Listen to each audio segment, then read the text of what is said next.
Welcome to Chillin' 101. We hope this video helps. You have a Google form ready. Open it now and check questions so responses are accurate. Click Send and select the link icon. This is how you get a shareable URL.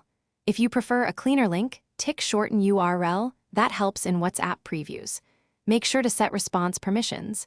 Anyone with the link versus restricted to your organization, because this controls who can reply. Once done, copy the link to your clipboard and get ready to switch into WhatsApp. You're in WhatsApp now. Pick the chat or group where respondents are waiting. Paste the copied link into the message field, but don't send it alone. Add context like purpose, deadline, and expected time to complete so people know why to click. Mention how many questions or any required fields. That reduces drop-offs. If you want, include a brief call to action like, please respond by Friday. Once the text looks good, hold moment to proofread, then send. After sending, monitor replies and check the form's response tab for submissions. Follow up with a reminder if needed.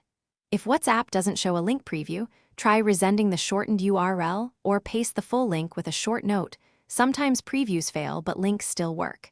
If people report access errors, make sure permission is set to anyone with the link and remove domain restrictions. One troubleshooting tip: clear form restrictions first. That fixes most access problems immediately. Thanks for watching. Consider subscribing if we helped you.